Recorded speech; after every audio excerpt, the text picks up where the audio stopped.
This film has been classified 18, which means it's for adults only. It may also contain some very explicit language, which will frequently mean sexual swear words. Thanks for listening. Enjoy the film.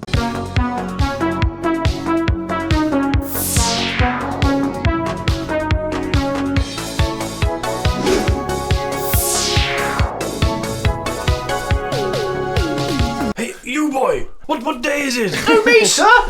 Yes, you boy! What day is it today? Oh, it's Christmas Day, sir! What episode of the podcast is this? It's a Christmas special, sir!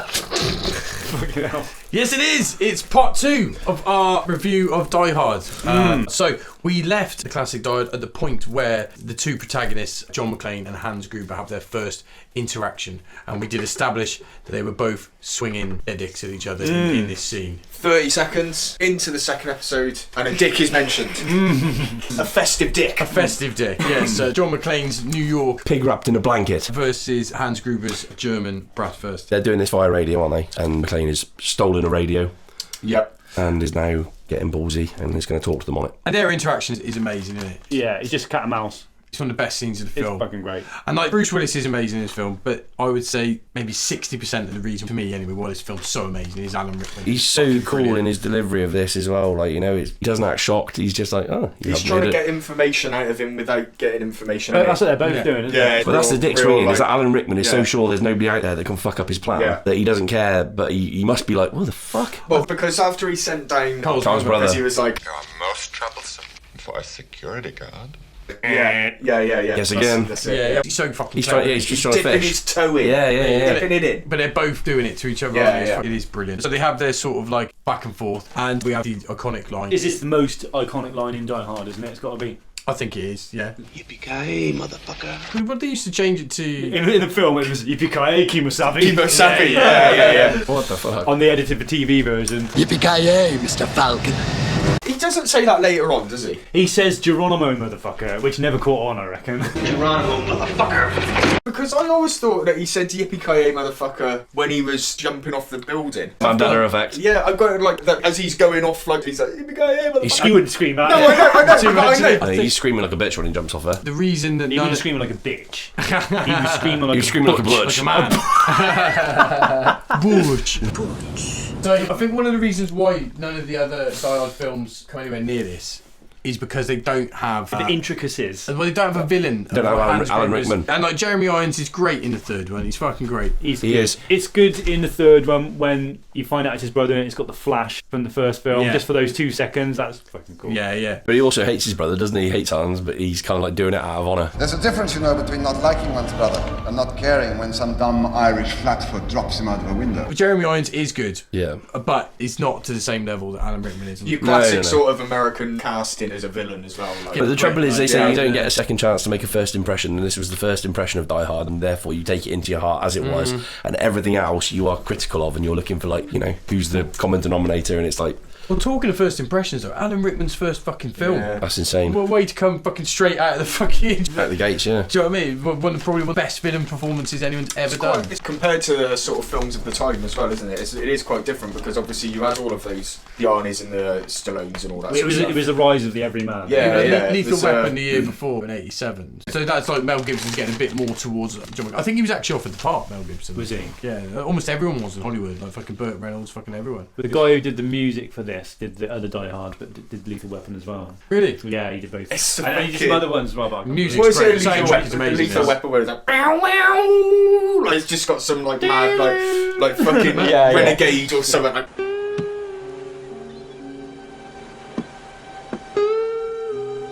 I very nearly went with Lethal Weapon for the Christmas one, but I thought no, I wanted something a bit more festive than vice versa. But anyway, I think we see Richard Thornburg get his camera crew. That whole bit where Thornburg was staring at Harvey in the news station is because he was trying to get his producer to give him an outside broadcast van. So that he could go to Nakatomi. He said, I've got an exclusive, but they didn't want to give him a van. Yeah. And that's what he's so he doing. could get the scoop. Exactly. Exactly.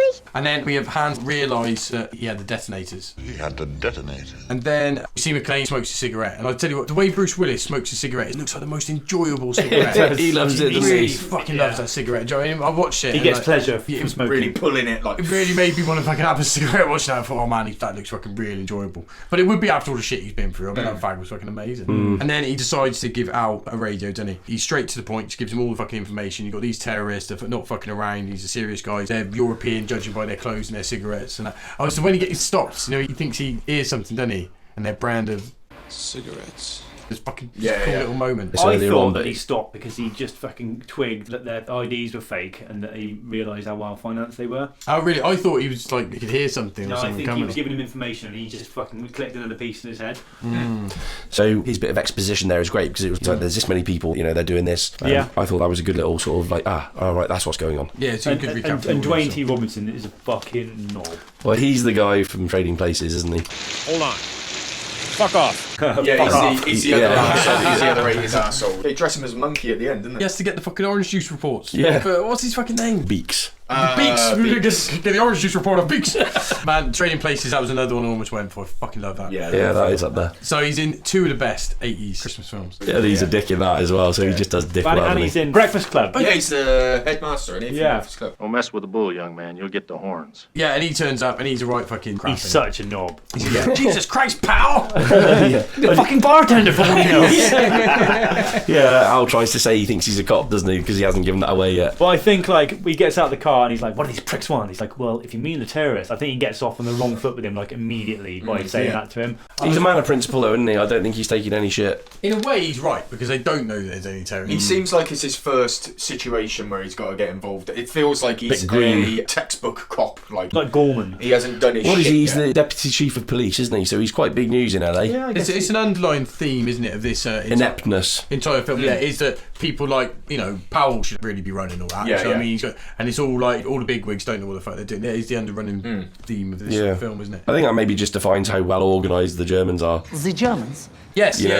I think it's a good parallel, isn't it? So then we see Holly comes and talks to Hans. which is fucking great as well. Yeah, she's great in that scene. She isn't is, She and is it's just tough. so fucking. She didn't give a fuck. Yeah. But also, it's like the little compromise they make. She's really good about it. It's like, okay. But she's like a businesswoman, isn't she? So, Yeah, it's but good. she has that little glance at the Picture. picture, Yeah, and, she and shouldn't have done that. that's it. It's just the slightest of glances which he picks up on, but subliminally. Do you know what I mean? Yeah. It's fucking Yeah, cool. I thought she was rumbled. Well, then of course he asks her name, doesn't he? As she walks out, and she's like, And it's Gennaro. like, oh, the cat and mouse game's still Gennaro. going on. Yeah, but it's a great shot in it because her name's on the It's on the door, office she and was, everything. It's yeah. fucking cool, man. And again, a fucking great little sort of plot point. But she makes a point of saying, Miss Gennaro. Yeah. Yeah. So he's like, oh, fucking hell. All he's got to do is turn around and lift that picture up. So Thornburg turns up and starts filming, and that's when we see Argyle's watching the TV. In He's the back para of his, by then. He's on the phone to some birds, isn't he? He's doing coke in the back of the car, drinking whiskey, and fucking ringing women up. He's arranging to meet one later. He's making a booty call. That got some coming by later, baby. Of course I'm still coming by later. I'd love to see a spin-off film about him and fucking Ellis. Him driving Ellis around LA. Oh, Christ. On a mission to get some wanger at like fucking 3 in the morning or something. Like, that'd be a fucking great movie. So yeah, we see then on the news, Argyle realises shit, you know, there's a situation going on. We also introduced the leader of the SWAT team then. Yes. Who's arguably be a bigger twat. Yeah. Just He's back great. to Argyle driving. I'm pretty sure there was a distraction, but I would have thought they'd have had somebody watching security cameras. And I thought if they saw a limo. I mean, there's not loads of them, isn't there? No, but there's a security guard watching. Yeah, but by this time, all the police are there. You know, the facade's gone. Right. He doesn't need to sit there pretending to be a security guard anymore, does he? Because Yeah, the game's up. But But Theo has got cameras everywhere. Yeah, he's yeah, fucking cool. drilling into the safe, though, isn't he? Yeah. That's what I'm saying. Is that if you saw a car doing laps around a car park, you'd be like, what the fuck? I don't know. He's got fucking bigger fish to fry. Yeah. He's got 7 hours to drill into this fucking vault. Well, he's going to regret not doing anything about that later. Definitely. So we go from here to seeing that the police are going in, and Powell, Ian Happy basically, excuse me, sir. And the police tell him that they're about to go in, and it's fucking great the way they do this because again, the police are inept. So Yeah. he gets caught in that bush. Like, ow! It's fucking bad. So the police start going in, and we have Hans Gruber's gang getting ready for him. Yeah. And like fucking John's like, don't do this. This is fucking daft. Yeah. But it's great again, like little characters having their own little moments, like the Chinese guy. Al Leong's like eating chocolate. But you see, Yeah. like, have you noticed, like, each time it cuts to him, he's got a different wrapper in his hand. So he's eating a lot of fucking chocolate when he's been there. That's fucking cool as fuck. Still getting their positions, ready for the police to come in. That's when Theo gives his annoying narration again. 'Twas the night before Christmas, Blasting all through the house. I think it's in character though. He is annoying. Yeah. It's not that the character's shit. It's just that in which he's an annoying character. bravo to him because he's done his job. I think he's good in this. He's like the fucking bad guy nerd, isn't he? It's like whenever He's there's a like heist Murdoch film- of the Yeah, bad he's on like the tech, isn't he? I just can't imagine sitting back and going, okay, it was the night before Christmas and like fucking having the. I imagine they're all fucking annoyed with him as well. All that in. It's They're like, like, fucking shut come up, on. mate. Yeah. Just tell us they're at the back door. I don't know, but he's like some obviously quite intelligent, and he wouldn't be in the gang otherwise, sort of thing. I mean, he's quite a high ranking in the gang as well because there's not Yeah. many of them that have a kind of a joke with Hans. Do you know what I Yeah. mean? There's like him and Carl. So the police start going in, and Hans's men start shooting. They're shooting at the lights. Obviously, Powell realises they're shooting at the lights, but the chief doesn't. He says it like 10 seconds later, doesn't he? They're going after the lights. And then they decide to send in the car. I mean, that's great. Send in the car. Sit in the car. Send in the car. Send in the car. He says it twice. That's why it's funny. He's got such an annoying face. Yeah. That fucking car is It's so like- cool. Yeah, it's a beast, isn't it? It's so fucking cool. What's covering, thing. what's Yeah. covering their faces? It looks like there's no glass or anything there. They don't, do they? I don't think. I think it's just like a little gap. No, it looked like proper windows to me. I thought I could see heads in the windows, but then I thought, oh, what's fucking covering them there? These police get off pretty lightly as well, because Hans's men sort of just shoot to wound them, don't they? They just shoot him in the legs. I think that's more of like a tactic, innit? Because if you kill him, then Everything's probably coming down on you. they're all coming in. But You if get 5 stars on GTA. Yeah, exactly. If they shoot him in the legs, then it's a problem. The police have got to get them away from there, and it becomes like they've got more shit to solve, haven't they? So they send the RV. I did question this. Doesn't RV stand for recreational vehicle? The police have themselves an RV. I thought it meant armoured vehicle, so like ARV. Armoured I didn't vehicle. hear A though. I heard him say they got themselves an RV. Yeah, but I reckon that might be said slang like for R, Right. as in armoured. Isn't there a St. Ives in Cornwall? Oh, that's St. Ives. Oh, yes. Right. RV. I don't know. So that's just speculation. Okay. You wouldn't go camping in that thing, would you? I thought those were ATVs. I thought that's what they were. No, not all-terrain vehicle. Anti-terrorism vehicle. I don't know. Oh, they're Armoured- fucking all armoured sorts. transport vehicle. Yeah. Ass to mouth. A vehicular. That'd be ass to vagina. So if you go to car Payphone and his mate, they grab a rocket launcher and they head out there, and we have the classic, yeah, I sees him! That's fucking great. That's a fucking quick install as well. They're ready for business. Oh, aren't well, they? they're pros, aren't they? They fucking drill that thing to the floor. That explosion, but I don't think anyone's surviving that. They keep fucking hitting that. I don't know if you would. Yeah, that was a power play, wasn't it? Yeah. He was like literally fucking hit it again. He's like, man, they're fucking dying. He's like, hit it again. He calls him a jerkweed then. So you take this under advisement, jerkweed. Oh, That's a fucking good word. But this bit when John realises that they're fucking going to kill them all down, his plan is to. It's reckless. It is extremely reckless. This plan. I mean, he could have killed everyone. he fucking. He could have knocked the building over. Yeah. So John McClane puts a dent in it. He's into the C4, wraps it around a chair with a computer Just for monitor weight. on it for weight, yeah, and then pushes it out into the lift shaft. Do you think he expected that explosion to be that big? I don't think. I think he knows what he's dealing with explosives. Well, he obviously didn't because he got fucking nearly blown up, didn't he? he chucked an extra charger in there as well, didn't he? He's like, Fuck fuck it. Fuck it. But is it every So- one of those you put in there makes the explosion big? I don't know. Is I don't it know how just- C4 I don't think we should comment on that because I don't know how that Because works. like a block of C4 is like just looks like plasticine. Yeah. What's the explosion? C4 is the explosive bit, yeah. So So detonate would be some form of charge for it. Well, Yeah, how so does the it work then? probes he It's was got to hit putting in- something. Yeah. well, those probes that he put into it were the charges, weren't they? So is there It's kind of like dynamite or I something. think- Without a fuse, dynamite won't explode. Something like But that. when it hit the ground, that triggered the thing, didn't Yeah. it? Well, it hit the top of the lift, didn't it? Yes. So Hey, was did he know that to what- clear the bottom floor? Do you think that No, was to no. clear- It was the floor that the fucking guys with the missile launcher were on. Yeah, so he drops it on top of their lift So it'd take, to take their floor out. Again, like you said, fucking reckless. It is It reckless. because that explosion, man, is a big fucking. That could have taken that whole fucking building. Yeah. down. Yeah. It's probably fucked all the fire exits. Do you know what I Is mean? it hot enough to melt steel? More interestingly, it doesn't Maybe we knock should out ask the the electric in the building. No. Fair play. It's a well-built building. But if he'd have put any more C4 in there, it might have been a bit of a different matter. Yes. Maybe he knew just the right amount. I mean, obviously he's been a cop for 22 years, but I mean, if I was given some C4 on those 11 years. detonators, I wouldn't have a fucking clue what I was doing with it. I'd be like, I don't fucking know. How many times does a street cop from New York? He's a come detective. across C4 that He's a detective. He's not like a street cop. Well, he's been on the beat, like you. No, that's what I mean. He's come up through the ranks, and that's the thing. And it's 1988. It's New York. a lot of C4. He's probably he's I seen some reckon shit. He's seen some C4. Is New York Is he- oozing C4? Does he see more C4? He was. Oh, Would he have been in Nam? I don't know. He probably wouldn't have been in Nam, but he'd probably been too young for that. Well, no, hang on. Well, he was 22 when he started the cops. So He's definitely 11 like years, he's 33, he could have been there. He was 22. He could have at least been in the army, couldn't he? Before he joined. Speculation. Do you know what I mean? He's pretty tasty with somebody. I don't think he's an army man. Leave us a comment if you know if John McClane was in the army. He's a bit undisciplined. Maybe. Then we have the little exchange between the chief and McClane. Who gives a shit about class? So we have that whole sort of bit, and then we have the just got butt fucked on national TV, which our God finds hilarious. Yeah. Chuckalicious, isn't he? Yeah, and then we go back to the fucking party. Ellis is blasting a little coke up his nose. Ellis is having a little bump, like Just sat there. He's not even hiding it. He's just fucking doing it off his hand. He's doing that in preparation because she says, "Where are you going?" Yeah, but he's not even having that much of a sly line, is he? And the fucking terrorists are all watching him and just letting him. He's just sat there doing coke. Oh, I thought that was a setup. I thought it was supposed to be like he was giving himself the confidence. He was, but he's not exactly fucking hiding it, is he? If you had hostages, you wouldn't want one of your hostages bumping coke. Maybe he was giving him a bit. Yeah. Maybe they're just not bothered about shooting the shit out of him. So he's going to be trouble in a bit. So Ellis has a quick fucking. He chops it off. Come here.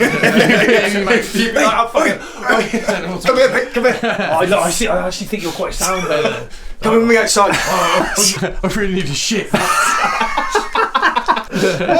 So Ellis has a quick straightener. That would be the last thing I'd want to do, I think. If I was fucking in a really stressful situation. Just pump a load of coke. Goddamn Jack, gonna get us all killed. He goes in to speak to Hans. It's another good element, isn't it? He's fucking brilliant. It's one of the best bits of this film, is this. So he goes in, he tries to basically strike a deal with Hans. He's striking business deals all the time. As he walks in through the door, fucking Carl's got his gun out. Shall I kill him? He's like, no. He just shot him for no reason. But what does he say to Holly before he walks in there as well? He's like, I negotiate $1 million deals for breakfast. I think I can handle this Euro trash. So he goes in and he delivers the classic speech with a Hans, booby. Hans. Booby. Yeah. He slaps fucking Carl's leg when he's talking. Yeah. He improvised the Hans Booby line, did he? So yeah, that wasn't in the script. He just came up with that on one of the takes, and they thought, yeah, that's fucking amazing. Perfect fucking yuppie line. Fair play to him in this. I think he plays the best 80s yuppie. The best one. Yeah, he's good. He's the king of the 80s yuppies, and this is new. I think definitely that guy can have that for his career. I think. So then they call John. So he's got John's name now, hasn't he? Yeah, obviously he realises that he knows his name, and there's that moment of realisation in John. You can see it in his face where he's like, "Fuck Holly!" Like, does he know that? Yeah. Holly's Well, he my says wife? He's like, what have you told him? No, he's like, oh, you've got a special friend at the party tonight. Yeah. That could have gone such a different way. It's like when he says, "What have you told him?" It's like that showed real fear about what he knows, but then he's like, "I told him that we were all friends," and he really covers his ass. I think they did that because that's Ellis's like only redeeming thing that he does not, and he doesn't rat Holly out. Like, he doesn't rat Holly out, and makes it better for what happens now when he gets shot. I think because he's such a twat. Otherwise, you're like, I'm gonna fuck with you, but he does that. It's like, oh, he's not all bad. I don't genuinely think though, given that there's the whole Hans, this is radio, not TV. He was such a smarmy, cocky git, coked up. I don't think he thought he was going to die in there. No, fucking course. It's his face, and he holds the little red, and he's like, oh, like he's just doing like that grin and shit. If he makes you want to slap him, he's doing his job, isn't he? A smarmy git. One thing about that as well is so like, why does John say that he doesn't know him? Because they use him as leverage, then, won't they? Yeah, but if he's concerned about Holly, then he does reveal it a bit, doesn't he? Well, he doesn't want to let people die. No, I know. But I mean, what he's trying to do is just say this guy doesn't know that you're fucking being a twat. I think he's trying to say that don't kill this guy. He means nothing to me. Do you know what I mean? I think he's just thinking more about saving Ellis's life. Of course. Right. So you know the bits of while Ellis is talking, you see Carl's gone to get a mechanic coke. Right? Yes. I've read a theory about this. I've never thought of it before, but I think they're fucking right. Do you think they're getting him that coke? Because you think when he got in, he's like, "Oh, I'll get you." Go and get me some coke. What can we get you? He's like, "You got any coke?" And they come back in because they don't know what he means, and that's when they're bringing him a coke. He's like, "Oh, now you mention it, it's either fucking some amazing product placement because it's the only thing in the film that's got like a brand on it, or it is a definite reference to fucking. Like, I'll call him if you get me some coke. Yeah. He probably looks at them the way they're dressed. I think this guy's probably got some coke, and he probably thinks they're on the same level as him. And it's actually a theory that that's why he's got the coke. That's what he asked for. What do you want? I want some coke. What a nice glass of ice cold coke. If you're on coke, I imagine Hans Gruber, if he was going to get some coke, get some serious fucking coke. He would be a real loose cannon on a session, Hans Gruber, wouldn't he? You reckon? No, yeah. He fucking kills people at the drop of a hat. Yeah. The only thing about that fan theory that goes against it is that Ellis doesn't look surprised when he gets. But he might not have associated the two. He's on the phone, someone hands you a drink, you're like, oh, cheers. You would be like, hang on, that's not the coke I wanted. Right, yeah, fair. I like that theory. It's canon, is it? I'm going to choose to believe that, yeah. Yeah, no, it's good, it's good. But this film's so clever, it wouldn't surprise me if they had put that in. And then, of course, Ellis gets shot with the great, like, Come on, Hans. This is radio, not television. What am I, method actor Hans? Babe, put away the gun. This is radio, not television. When he shot him, he would have had a mouthful of coke, so you'd have been like, "But." So Hans Gruber shoots Ellis again. He's one cold motherfucker, Hans Gruber. He is. And then he goes out with all the hostages there, and then says to John, Shall I shoot another one? Sooner or later, I might get to someone you do care about. so up in the ante here. So then Al and the Chief have a bit of an argument. No, sir. You couldn't drag me away. Then Hans calls the Chief and gives him his ransom. Some baloney. Yes. Yeah. Yeah. Cockamamie story. You won't stand for baloney. He won't, you know. He doesn't stand for baloney.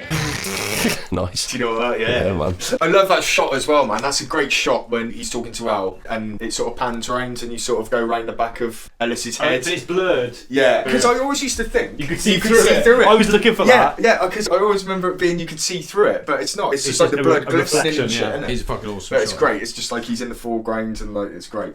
After Hans gives him all these sort of names of terrorists he wants released just to buy himself some more time, we find out that the FBI is there. And they are fucking amazing. Yeah, Johnson and Johnson. Whoever's idea that was, they were both called Johnson as well. It's Such a guy. There's one black guy and one white guy, and they're both called Johnson. Yes, same, no relation. That's fucking great. It's great. He's on the radio. He's on the radio. Yep, no, the other one. This is Agent Johnson. No, the other one. It's like, what did the person on the end of that call say quickly? What was it? It's like, it's Johnson. Steve! Not Steve. Oh, it could have been. I think that was probably the first time as a kid I was ever introduced to the idea of feds or those sort of like government characters. And that stereotypical version of one that I got from that film has probably stuck with me. I must have seen other ones because I wasn't sold by them. I mean, I think they were great characters, but I don't for 1 second believe. They're quite authoritative, but at the same time, their roles are too farcical. They are funny. It's the Fratelli, isn't it? It's one of the yeah. Fratellis. Our friend Dan is a big Die Hard fan. Got him there. Our friend Dan. I like the Die Hard fan. Sounds like a Wurzel's tune. John McClane is ready to play. Yeah, so I got him a video from Cameo and got him to say a load of fucking lines at a Die Hard. Ooh, fucking Fratelli brother. no way, did you? Yeah. Lee tells me you guys have been friends for 28 years. God bless you. And you got a place called the Beefy Boys. You got to send me a picture of the restaurant. Anyway, God bless you, and a friendship is cherished, man. 28 years. And he wants to tell you how much he appreciates you guys in each other's lives and that you love Die Hard. Just like fucking Saigon, eh, Slick? I hate the retort, so don't even think about it.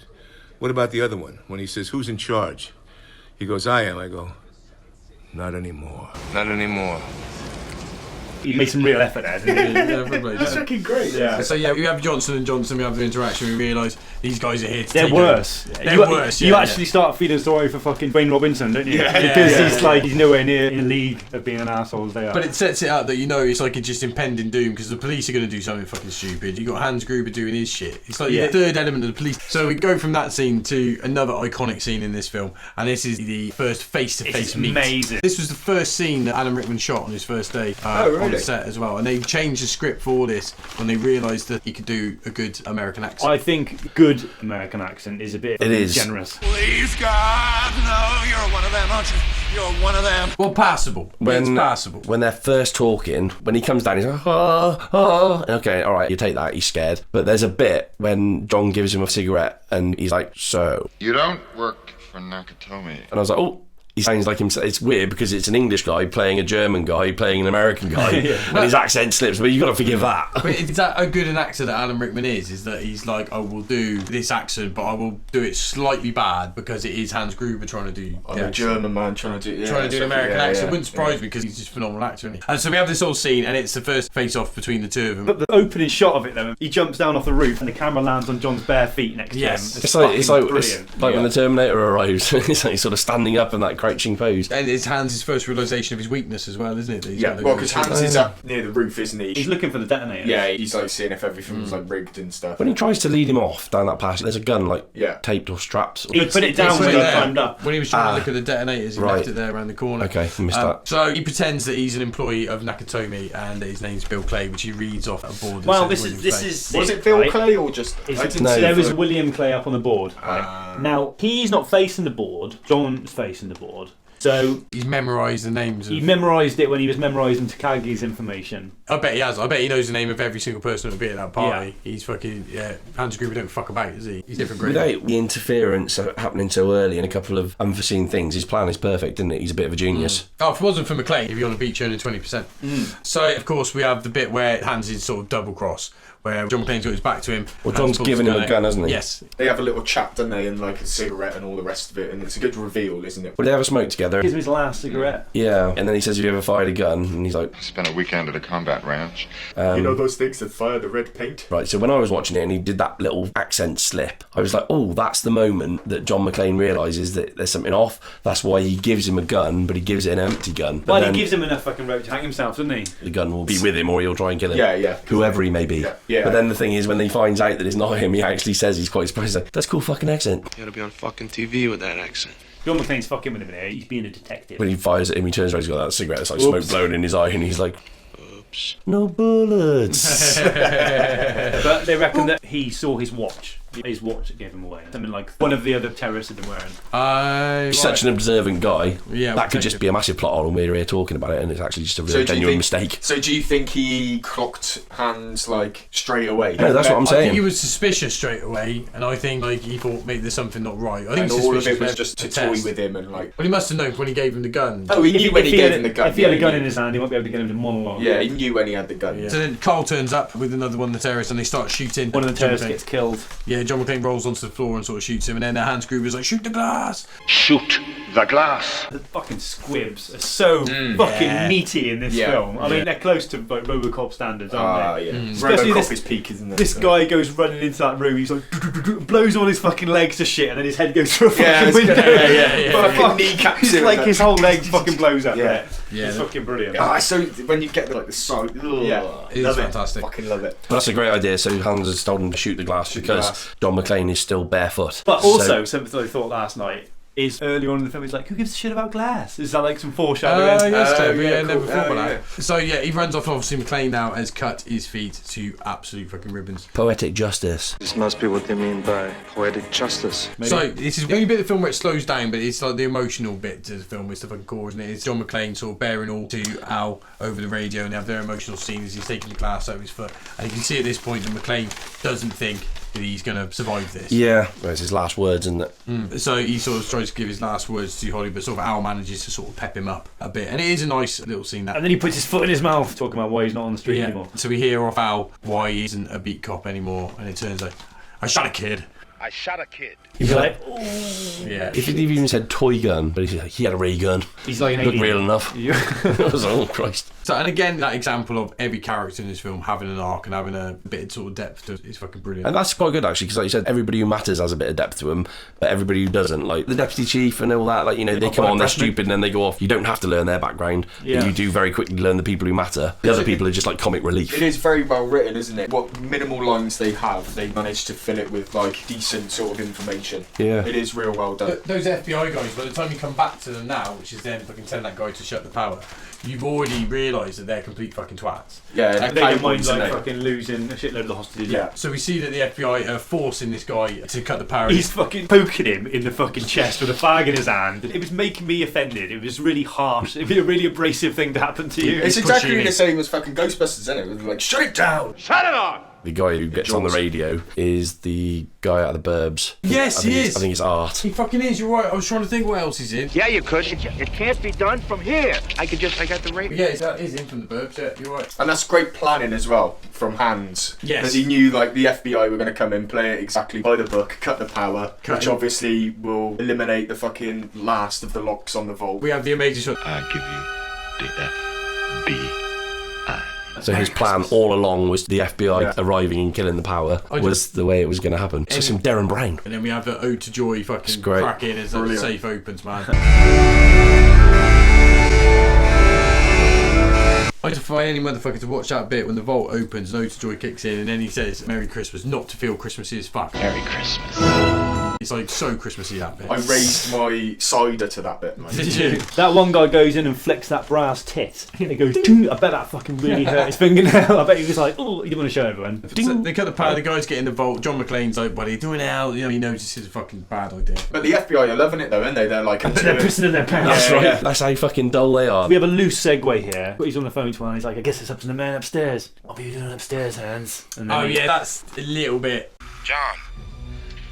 What the fuck were you doing upstairs, Hans? He goes up and finds that they got all the C4 there, and that's when he realises that it's going to be a double cross, that they're going to blow the whole roof when the hostages go up. Yeah, because Hans has that conversation as well, doesn't he, when he's in the office? When they touch down, we'll blow the roof. They'll spend a month sifting through the rubble, and by the time they figure out what went wrong, we'll be sitting on a beach earning 20%. Do they mean they're going to be earning 20% because they've got so much money, or are they getting 20% of what they steal? 20% interest. Yeah. Right. Cayman Islands. Yeah. Wouldn't know. I don't know. So while John finds the C4 upstairs, Carl finds him, and they have a fucking epic. That is a fight to the death. He's like, and then he sparks him like 10 times. He's like, poof, poof, poof, poof. Imagine how fucked You'd he be is. fucking knackered. And he's had a hammering already, hasn't he? And he hits him hard, and he beats shit out of him, and then he takes it all and fucking knocks him down with one punch. He kicks him in the head 4 times then. Oh, they're like flying kicks as well. That's an excessive amount of kicks to the head. It's a great fight. It's a really believable, savage. Yeah. It's a fight to the death between two hard that's bastards. it. Imagine having to fight someone to the death. You'd be like, oh god, man. It'd be horrible. It'd be shit, man. Especially after the fucking Dave McClane's ad. You know what I mean? He ain't going to be in peak condition at this point, you know, so he is literally fighting for his But own. He might be softened up a little bit. He might be like more malleable. He's falling down the stairs. Yeah, he's like, all kinds of shit's happened to him, innit? I bet he ate like fuck after that. You wouldn't get. You're having a fucking bath. But he'd have like bruising all up his body and everything. Yeah, it'd be horrible. Stitches everywhere. You'd be going home, you'd be having a fucking takeaway. You would get a takeaway. Absolutely. You could order a pizza and you say, I don't fuck cooking tonight. I've had a day I've had. I put my feet up, we're getting a fucking pizza. I put a fucking film on. Do you reckon he got a gobby?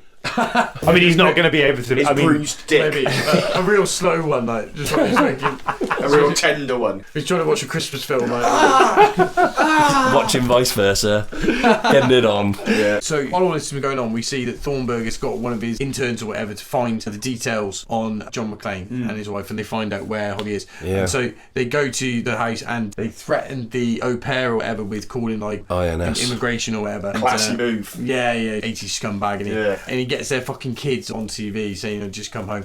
And Hans has got the news on and he sees that, and that's when he lifts up the photo, realises now that he's seen McClane's face, that McClane is her husband, and then it all fucking starts geeing up. That's a good little reveal as well. That's fucking great. That's so good. So then he grabs Holly and he's like sort of taking her with her now. And I think the next bit that we have with her is when she sees that he's taking all the money and that, and she calls him a common. And we also see that she's got a secret rack here. She does. A little button popped off the top. Oh, you've got a real thing for it. I do. Yeah. I did not see this. These are perky 80s boobs, like. I mean, yeah. Congratulations. She calls him a common thief, and he comes back with a great line that he's an exceptional thief, which he is, to be fair. That pisses him off, doesn't it?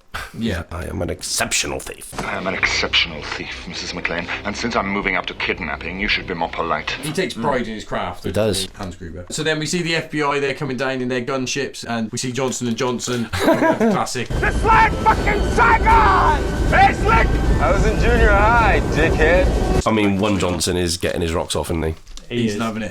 And so, we find out that the FBI are just going to fly in, shoot the terrorists. They might lose 20% of the hostages, but they're willing to take that risk. I mean, I say those odds are off. Yeah. The odds of all the terrorists being at least, a person higher than everybody else, they're just going to fire into a crowd. So as they're sort of fighting, he manages to wrap some chains around him. He gets shot in the arm. They fight up the stairs. Of course he does. They're not going falling down the stairs, they're fighting upwards. Yeah, McClane takes a bullet to the shoulder as he goes through that door, doesn't he? He does. He's punched him, he's like, I'm gonna fucking cook you, and I'm gonna fucking eat you. What the fuck is he on about? He's fucking delirious to fight him. Kill you. I'm gonna fucking cook you. I'm gonna fucking eat you. He would be at this point, But he's saying all kinds of mad shit to him. But he lost as well. Yeah, he's going to say, his one foot was running like a tap. Yeah. And the other one, he's got a t-shirt, right? And he's going to be starting to feel a bit woozy. I'm feeling woozy, yeah. He's lost over a pint, easy. And he's like in the middle of another massive scrap. But he's kind of like just fucking egging himself on here. I'm gonna fucking do it, fuck you. It's brilliant. I think it's like total fucking separation. He's just gone out of himself. He's just fighting. So he manages to wrap Carl round in some sort of like chains. There's a pulley system, isn't there? And it's got a chain. And sends him along the sort of pulley system at the top of the roof. But again, great death. Yeah, brilliant fight scene. Great death. Great death. Al Leon gets shot there, doesn't he, when he's going up onto the roof? He's like, The most killed man in Hollywood. Yeah, he fulfills his usual quota of being killed. Yeah. And then John McClane runs up onto the roof and he's trying to get the fucking hostages back downstairs. He's trying to find Holly as well. Yeah. And none of them are listening to him, so he starts shooting the gun, telling them to get the fuck down. And this is fucking cool as well. It's another cool Silly dynamic. move. It is. Well, none of it's listening. If they don't get off there, No, they were gonna running. die. They were on their way down the fire escape. They were like sheep. They were all following each other. Meandering. He shouldn't have saved them. When the gunships were close, he shouldn't have been firing in the air. What do you think was going to Of course, happen? the FBI see this and just decide to take that motherfucker out, so they start like shooting. And fucking he has to run and fucking jump off the side. That'd be horrendous having a gunship shooting at you like He's that. got no fucking On shoes top of a on. fucking building. Yeah, He's terrible. He's got fucking shot in the fucking shoulder. His foot's cut to shit. He's had the shit. Like marksman as well. Oh, hi, Mark. So it's like pretty fucking on your heels. So then we get to the point where the hostages have run back down the stairs, and McClane realises they're about to blow the roof, and the gunships has also come around to get him as well. Yeah, but they're fucking the hostages go coming down. Hans is like, on the roof. He's like, Carl's up there. He's like, blow the roof. He doesn't give a fuck. He's like, Carl's probably his best mate. Do you know what I mean? Yeah. He's ruthless. He is. Well, the less people that make it through, the more money he gets. The bigger the share. So this is a fucking amazing bit. John McClane ties the hose pipe. It's an old school fire hose, isn't it? There's some ingenuity. It doesn't take him long to think of this plan. This was again one of my favourite bits of this as a kid when I first saw it. And so he ties it round him. Please don't let me die. And he jumps off and then it blows up.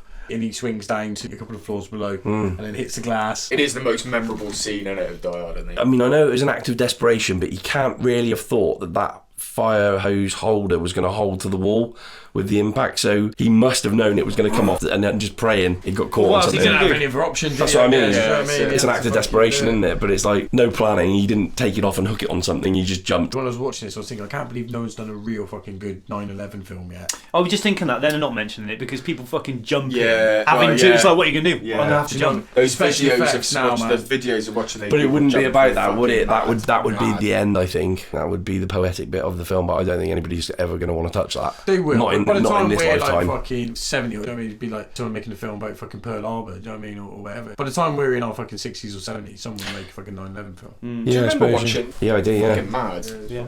I think it's our generation's JFK. Yeah, definitely. He really fucked up. So he then has to shoot the glass and he smashes through, and it's fucking great this because it's like everything that happens as a consequence. Yeah. So like he lands in, you think, oh, he's got out of that, and then the thing falls behind him. His acting here is amazing. It is. Yeah. He looks fucking terrified. Yeah. He's like shook up, isn't he? He's just fucking great. He's so good. So then it's going to drag him out and he's going to fall, but he manages to untie it just in time. Yeah, he's got a real look of defiance and relief on his face. He looks terrified, but at the same time, like, fucking adrenaline. He looks like he's fucking pumped. Yeah. So then when the next explosion sort of happens, he dives into the water. So then the fucking helicopter explodes. Oh, and it falls down the side of the building. And then, for no reason, the fucking lift explodes.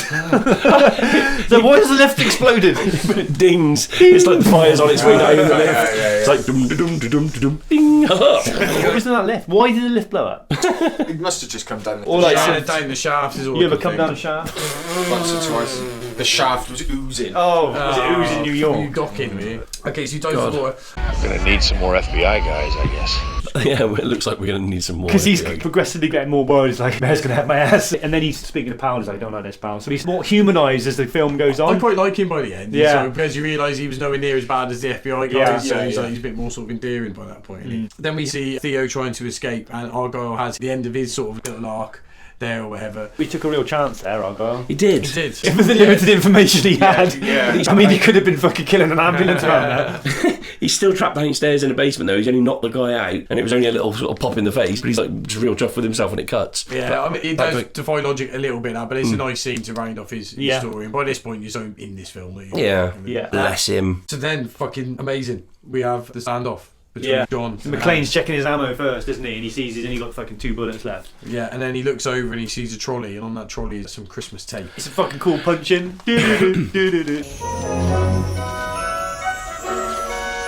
The music's fucking amazing. Yeah, it's a bit farce, this. What's farce? Just the Christmas tape. He's like zooming in on the Christmas tape. It's a bit like, I don't know, I feel like it's practical, kind of. But how did he stick that thing to himself? Well, I did think that. And he's dirty and he's sweaty. Well, try to imagine The strength of a tape. But he got gorilla Christmas tape. He's shot in the fucking shoulder. It's hard enough to scratch. It would have took him your back. ages. So sellotape with a fucking TV remote to your back. You'd be there for fucking ages trying to fucking do it. It's a 2-person job. But fuck it. fucking fine. At this point of this film, you don't fucking care, really, do you? But that is one of the only bits she's like, he would have needed help doing that. What if you put the tape on the one side of the gun, yeah? Put the gun on the shoulder, lay down on top of it. Or do you think you did like a backwards roll over it?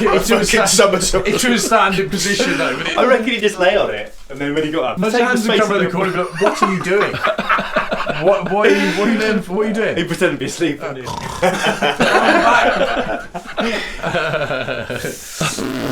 So somehow he managed to get it on his back. That's how we did it. That's the only way. That's canon.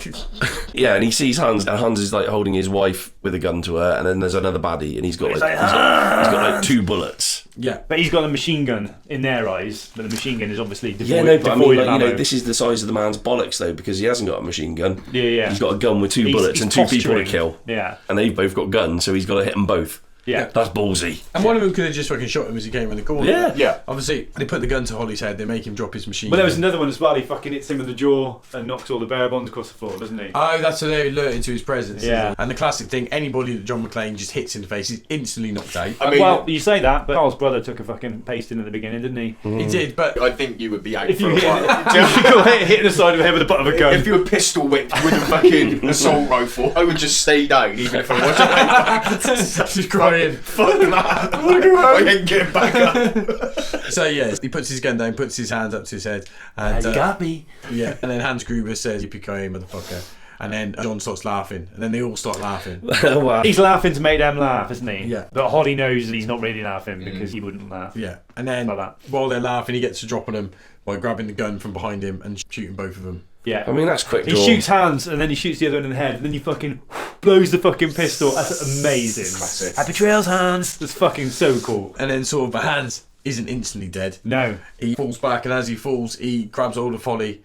And he falls off the edge of the... Yeah, out the window. And he's holding onto it, and he's stuck on her Rolex. On the Rolex. Is he stuck, or is he just using that to He's like, he's gripping onto the Rolex, Yeah, isn't he? he's kind of got his fingers into it, so... And obviously, this fucking shot is just fucking amazing. Of them holding on. This whole moment as they're like sort of scrambling and trying to pull Holly down with him. And that final shot of as they like let go of Hans, and that shot of Alan Rickman as he falls with all the paper. It's in slow mo, like it's so cool. It's fucking amazing. Because the paper's supposed to represent snow for Christmas. Yeah, right. That's where all the paper's falling down, isn't it? That's why there's so much of it. Well, that look on his face, because you know that it's real, because they said they were going to count to 3. Yeah. And then do it. And the guy went 1 and just released him on 1, so there's that realisation in his face. It's actual real shock. Because that's got to be like, it's like a fucking phantom camera or something, the speed he's moving. Yeah, I can't remember what the technology was, but they had to do something special to get that shot. It's an amazing shot, It's isn't it? fucking Like, that's why it's so amazing then. Because he's falling on a blue screen mat, isn't he? But it doesn't look blue screen at all. It doesn't, No. It's some of the best blue screen. Because how far did he actually fall? Yeah, you see him falling out the window looking down on him, then it cuts to either somebody doing a quick release or an actual fall onto a massive crash mat. But yeah, as I watched it, I'm like waiting to see if you see like a little puff of dust or anything. I'm like right up on it. I thought he went out of sight. Well, he could do, He didn't but hit the ground. He went like behind a tree or behind. He does. He goes out of sight. He falls behind something. You didn't see him go anywhere near the ground. I'm pretty sure they were on a wire and maybe into a inflatable thing as well when they did that. I don't know. Yeah, you would have to into a bucket of water. Right. And then we see the shot of Nakatomi Plaza and all the paper falling representing snow from it. And the top of it is actually a model. It's only a model. And halfway through that shot, as it pans down, it cuts You can't through tell the where thing. the seam is. You No. can see. You can tell it's like not real, but you can't tell where the seam is. Yeah, well, they were originally going to put like a load more paper to block over the bit so you couldn't see. They realised they didn't need to. It was seamless anyway with the shot. How much do you think each one of those bits of paper is worth? No, a lot of it's blank paper, I think. When you see is it it? falling Yeah, no, down. it's like an office block in it. So Oh, I thought it had blown all the money to shit. Yeah, I think. I think it's supposed to be paper, isn't it? I know you said it was to represent snow, but I thought you meant the bearer bonds, like yeah, I'm you sure know, a lot of them are, but when you see them landing at the end, they're a lot of them are completely blank. Well, we have this ending bit, and the music on this bit is fucking great. I love this music at the end of Die Hard.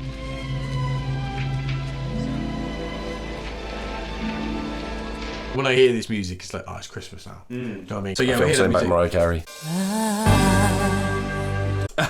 Anyway, so then John and Holly come out, and we have John's first introduction to Al. They see each other and instantly. It's brilliant, and they know each other. They know it's each Because other. there's always people fussing around, isn't there? And it's like, he's him. He knows it's him. He's just been reunited with his wife as well. He's gone through all this shit. He's like to save- kissing, he's covered in blood, isn't he? but then he sees him and he sort of breaks it off and sort of marries the words, and he's like, pal. It's very fucking bromance, and it's a real nice scene. Yeah. But then out of nowhere, we have Carl. The return. Carl comes out. They thought he was like just a hostage, and he's got his The fucking Grinch. He's got his big European gun, and he goes like, and he goes to shoot them, and before he can, he gets shot, and we see it's Al. He's broken his vow of not killing people. Yeah, he's redeemed himself by just shooting Carl. He was the only person who could have done it. He saved them all. That's it. Any sort of scene like that is ruined for me by a loaded weapon. Oh, shoot him! Shoot him! Shoot him! Shoot him! Shoot him! Shoot him! Shoot him! Shoot him! But yeah, Johnson's like fucking chewing out McClane at this point before that, though, isn't he? Oh yeah. He's giving him a load of shit. Well, he goes to spark him, I think. McClane goes to spark him, and then that's when Carl like bursts out of nowhere, and then Al shoots him. Yeah. And then Al and John McClane have a bit of a moment as they look at each other. Then, and then Argyle bursts through. This is what I'm not having. Right. So Argyle comes out. I mean, after what just happened with Carl, fucking, you got like 100 cops there. Yeah. It would have been great if Al shot him. He shot Argyle. He's redeemed himself and instantly killed the innocent man. And straight away he just bumps the car. So that's one thing. So this fucking car bursts out the car garage and nobody bats a fucking eye. Yeah. Apart from McClane's like, it's Argyle. And then McClane gets it and goes. He's like, where are you going? You've got loads of questions to answer down the station. There would be paperwork. There'd be a fucking ton of paperwork to deal with what has just happened. He would be in interviews for weeks, not months, probably a year. There'd be an inquiry. There would be so much will happen after this. This is John McClane though. He's on his way home to have his pizza and a beer. Like he would probably go to jail. He probably would. He murdered a wild men. It's not in his jurisdiction as well. He becomes a celebrity, doesn't he? I mean, he does. I don't know actually, because that situation happened with that SAS guy over in Africa. He was like miles away. He was just there on something, and that terrorist situation happened, and he just fucking went to it, and like none of the police in like Zimbabwe would go in, and he was like fuck this, and he just went in and he like killed all the terrorists and got them out. I don't mean for killing a terrorist. I'm talking about like fucking blowing up the building. And, well, you wouldn't tell him that, would you? I mean, it was all on the police radio. I think what you would do is then you would say, look, I was acting in the interest of like Nakatomi. I was saving these people, but this company is so big they were trying to steal like the best part of $1 billion. You know, collateral damage. They don't know that John McClane blew up that bottom floor, do they? They do. He fucking had an argument with Dwayne Robinson about it. Oh yeah. You just blew up a building. So Argyle comes up, and then the next thing is we have Thornburg who goes up to Holly, and Holly just fucking punches him in the face. What a twat. Yeah. So that's like Holly's arc done as well, isn't it? Do you know what I mean? Because she obviously saw that report of him going into her house and seeing her kids. Yeah. You find out in the second film, which you watch, he broke his nose and knocked out 2 of his teeth for that punch. Yeah. I mean, they got restraining order, didn't it? Well, she's a New Yorker as well herself. It was oozing out of her fist. Yeah. Do you want the brawler?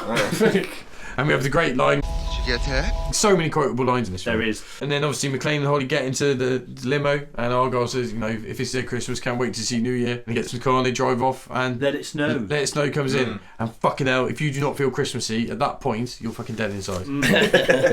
So man, that is Die Hard. Well, it was a 30 million budget, and it took 140 million at the box office. That's alright. And must have done fucking God knows what after on like rentals, DVD and all that shit. And obviously the whole franchise, all the other films. And well, like that fucking Die Hard song on the internet. Remember when we first met John This is fucking McClane? great, that song. And they blew up on the internet, didn't it? And then they put it on the fucking Blu-ray and everything, didn't they? We're gonna die. Remember the game? Yeah, it's pretty good, man. Oh, what, for PlayStation 1? Die Hard Trilogy, wasn't it? Each game was like a particular style. And like, you were driving the taxi for the Vengeance, weren't you? Yeah, so the score then. We are rating this film under 2 scores. One as a Christmas film and one just as a movie. And so obviously there's great debate with Die Hard whether it's a Christmas film, but I think if you say it isn't a Christmas film, you're a fucking idiot. Because it is clearly a Christmas film. It is the Christmas film. And the reason it is the Christmas film, I know it's like you haven't got loads of Santa in it or fucking anything like that. Maybe it's because I've watched it almost every fucking year. I watch it every Christmas. For so many years that I just instantly associate it with sitting on Christmas Eve in my house with the fucking fire on, watching that Christmas tree, having like a drink or something, eating some fucking cheese, having a fig and some cider. Sounds Christmassy as fuck. Classic Christmas. And I think the reason it's fucking class is because it's something you can look forward to on Christmas or Christmas Eve, because like everything is so Christmassy. It's like, oh yeah, great, you can watch all those films, but this one's like, it's not Christmassy because it's an action film, and it's a bit like, ooh, and you can watch it with all the family. Do you know what I mean? Like, it's just fucking brilliant. So I think as a Christmas film, I can't be subjective with it. It's a fucking 10. It is the Christmas film for me. And then as a film, fucking, of course it's fucking 10. There's nothing the matter with it in any way whatsoever. It's fucking fantastic, and yeah, it's brilliant. But he's not messing around, is he? No. Right, Christmas film. I get it. I totally get it. Yeah, it's fucking great. When you think Christmas films, to be a complete Christmas film, it has to be kind of snow, and I don't know, to me, Christmas films are kind of like things like Gremlins as well, and vice versa. Like, you know, National Lampoon's Christmas Vacation. I like a good fucking snowy film and stuff like that. So it's a good Christmas film for the right age group. You know, it's kind of film for all year round, isn't it? But I'm in the Christmas film camp. But I'm going to give it an 8 as a Christmas film. As an actual film, it's a 10. If you're the right age group or you don't like those films, it can't be bettered. Yeah, so it's undoubtedly a Christmas film. It has to be a Christmas film. And like we discovered recently, if Vice Versa comes up as a Christmas film on a list of 80s Christmas films, fuck yeah, then Die Hard most definitely is a Christmas film. So then I suppose if you put it up against, like, say something like Home Alone is probably the most Christmassy of Christmas films. I mean, that's a 10. It's got everything. It's got everything. So I would give it an 8 for a Christmas film. Mm-hmm. For a film, I mean, you will struggle to find anything wrong with it. I mean, it's a 10. It's clearly a 10. And it's one of those films that I would definitely be putting on rotation a little bit more, actually, because it is something that I haven't seen for probably like the best part of 20 odd years. I can't remember the last time I saw it. But it was a real treat for you then. It was great. It was fucking great. Because, like, you know, we watch it every year, but when I watched it the other night, I was like, I watch it again. But it was only until I put it on and was like, oh! Yeah. I was saying, I fucking love it. It's an amazing film. But when I was watching it again, I was thinking, actually, next year I might do Die Hard 2, or like Long Kiss Goodnight, or like another sort of action film sort of set at Christmas. Lethal Weapon or something, just to give me a couple of years off it, because I have watched it like I think every year for like at least 10 years, maybe some more. I'm glad it's been a while since I've seen it, actually, yeah. But no, it's fucking fantastic. Literally, like, as well, even though it's been so long, you know every line, you know everything else. And it was really good to sort of sit back and watch it again. Like, I know we say with a lot of the films, but it's quite good to sort of sit and watch them, like take notes on them and sort of like... And you can spot all of that stuff. Like, I think we said it when we did Lost Boys for the Halloween ones, and we were saying about like the pacing on that was like real snappy, and like you got straight to... It's exactly the same. Like, you're straight into Die Hard, you're straight into... going on in there. First 10-15 minutes is like you're introduced to the characters, you know their fucking backstory, you know what their motivations are, and then you just get straight into it. Yeah, it's great. It's a great film. 10 out of 10. So, as a Christmas film, I think I'll probably have to go 8 as well. I watch this every Christmas. You know, it's the only film I make sure I watch every Christmas. So you're talking about Vice Versa. But something like Gremlins makes me feel a lot more festive. Do you know what I mean? But yeah, as a film, it's one of my favourite films of all time. So it's, you know, it has to be a 10. It's fucking, it's fantastic. Ooh, ding ding ding ding ding ding. It's a full house. Yeah. So one of the only films we've done to get the perfect score. It is just a perfect film, though, isn't it? Perfect. Just as you're getting into one little bit, it moves to another little bit, and then you get into that, and it just keeps you doing that all the way round. Pete, my brother-in-law, he didn't like this. He doesn't like Die Hard. I was telling me he's twat all the time for it. Why doesn't he like Die Hard? Because he's twat. What the fuck? Sort it out, Pete. It's just a classic action film. It's the blueprint for so many action films. It's such a classic action film, isn't it? I mean, like, you've got your classic bad guy, your sort of underdog good guy. It's brilliant. It's great. It became the template, didn't it? From, like, you know, Passenger 57 and Under Siege. Air Force One. Air Force One. Like, so many fucking films that came after that were just basically... took so much from Die Hard. Great film. So, yeah, I mean, I'm sure a lot of you probably do watch Die Hard around Christmas or have done in the past, so I'm sure you've all sort of seen it. Let us know what you think in the comments. Is it a Christmas film? Isn't it a Christmas film? How does it make you feel on Christmas? And obviously, it's an amazing film, and if you don't think it is, you're a fucking idiot. You're a fucking twat, and you shouldn't be fucking listening to this. I mean, to have actually not like the film and then get 2 hours into a fucking podcast about it, you've got to be a bit of a twat. He's been disagreeing like fuck with the whole way through. So, Merry Christmas, you fucking idiot. Is that the end? Amazing. Merry Christmas. Well, wind down. Yeah. Merry Christmas, everyone. Merry Christmas. Merry Christmas. See you soon. Happy trails, Hans.